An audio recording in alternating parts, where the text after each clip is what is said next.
বাংলাদেশের সরকার পতনের সাথে সাথে আইনশৃঙ্খলা পরিস্থিতি সহ স্বাভাবিক যে কাজগুলো, বিশেষ করে যে রোডে যে ট্রাফিক সমস্যা, এমনিতে আমরা সবসময় দেখি যে ট্রাফিকদের একটা সমস্যা থাকে। ট্রাফিক অনেক সময় ট্রাফিক পুলিশ থাকে না, সব জায়গায় থাকে না, বা ঠিক মতো ডিউটি তারা পালন করে না, এরকম একটা পরিস্থিতি আমরা দেখি।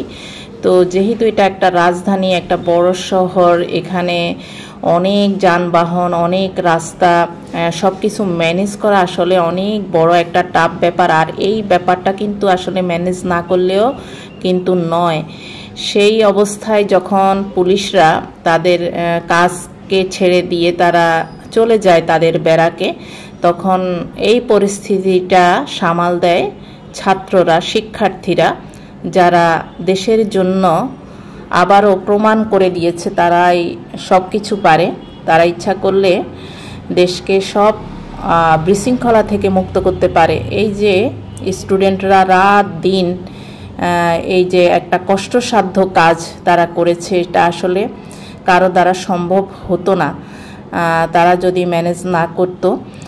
তো এমনিতেই পুলিশের সংখ্যা কমে গিয়েছে, আপনারা অনেকেই জানেন কি কারণে সেটা কমে গিয়েছে। তাছাড়া তারা তো চাকরি থেকে বা কাজকে স্থগিত করে চলে গিয়েছে ঘরে। তো এই মুহূর্তটা সামাল দিয়েছে এরা, তো খুব সুন্দরভাবেই করেছে।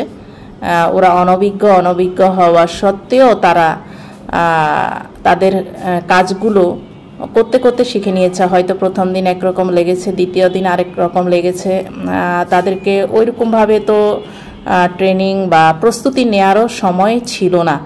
তারপরও এই যে একটা উৎসব মুখর পরিবেশে নিজেরা বিনা বেতনে যে কাজটা করেছে, দেশকে ভালোবেসেই করেছে। দেশকে ভালোবেসেই তো তারা দেশের জন্য বড় একটা উৎসর্গ করেছে।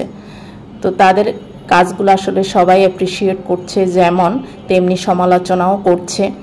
তো আসলে ওদেরকে এই কাজ মানায় না, এটা তো সবসময় হবে না, এটা শুধুমাত্র সাময়িক। এখানে বড় লোকের ছেলে মেয়েরাও আছে, মানে কোনো শ্রেণী ভেদাভেদ নেই। এই যে ছোট মেয়েটা, সেও এখানে আসবে, তো তার মায়ের কাছে বায়না ধরেছে, তো মা এনে দাঁড় করিয়ে পাশেই দাঁড়িয়ে আছে। এই একটা অবস্থা। আসলে এইসব বাচ্চাগুলো কিন্তু এখন থেকেই শিখবে। এখন তারা তো এইসব কাজগুলো করছে, অভ্যাস হচ্ছে।